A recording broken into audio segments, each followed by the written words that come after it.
Bienvenidos al podcast Conciencia y Asombro, historias que inspiran a pensar y soñar. Hoy vamos a meternos de lleno en los orígenes de un invento que cambió el mundo. El primer transistor.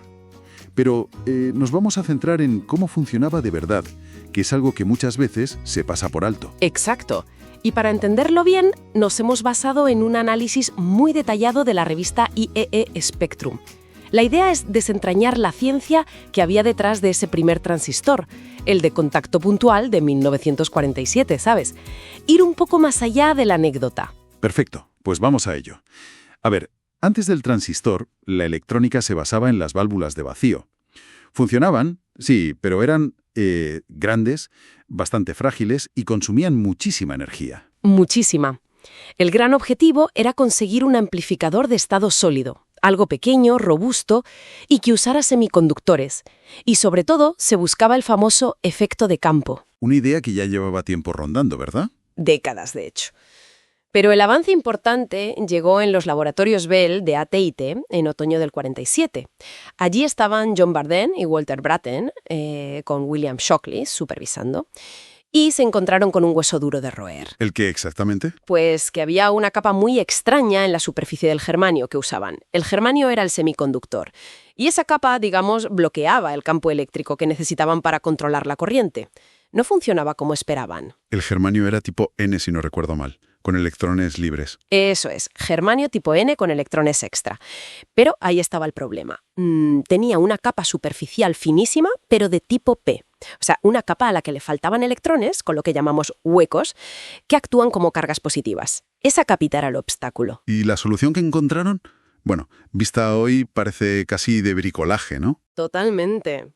Pero ingeniosa. Montaron algo con dos láminas de oro finísimas, muy juntas, casi tocándose, y las presionaron sobre la plaquita de germanio, justo sobre esa capa tipo P. Un contacto de oro era el emisor, el otro el colector, y la base estaba conectada por debajo al germanio tipo N. ¿Y la fecha clave fue? El 16 de diciembre de 1947.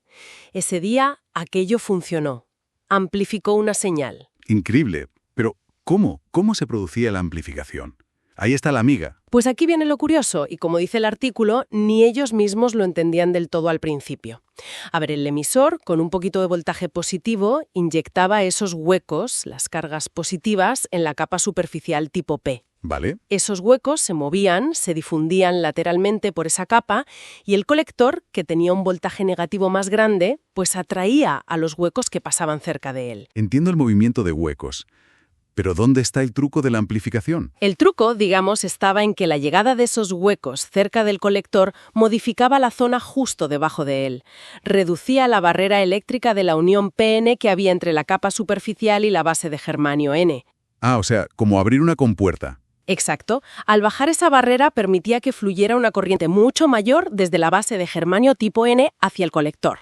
Así que un pequeño cambio en la corriente del emisor, o sea, en cuántos huecos inyectabas, provocaba un gran cambio en la corriente del colector. Ahí está, amplificación. Y fíjate qué curioso, era el emisor el que controlaba la salida, no la base, que es como funcionan la mayoría de los transistores que vinieron después. Es fascinante que algo tan delicado y casi accidental funcionara. Y fueron los únicos. Nadie más estaba en algo parecido. Pues mira, buena pregunta. ¿Por qué no? No estaban solos. Resulta que casi a la vez, en junio de 1948, y aparentemente sin conexión, dos investigadores en Francia, Herbert Mataré y Heinrich Welker, desarrollaron un dispositivo casi idéntico. ¿Qué me dices? ¿En serio? Sí. A veces la ciencia avanza así, por caminos paralelos inesperados. Y mientras, volviendo a Bell Labs, la historia personal también tenía su peso, ¿no? Con Shockley. Uf, y tanto.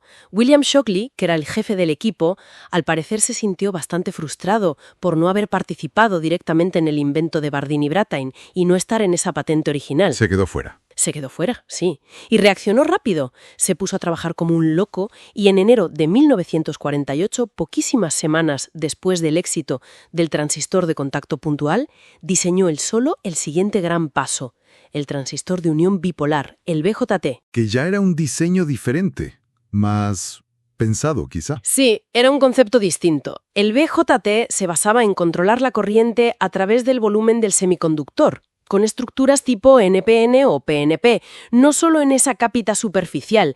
Y bueno, resultó ser mucho más robusto, más fácil de fabricar de forma consistente y al final superó al primer diseño. Aunque ese primer transistor, el de contacto puntual, a pesar de lo que dices de ser difícil de fabricar, recuerdo leer algo de una técnica de formación eléctrica que sonaba un poco a darle un chispazo para que funcionara. Sí, era un proceso un poco de arte oscuro, muy poco controlable.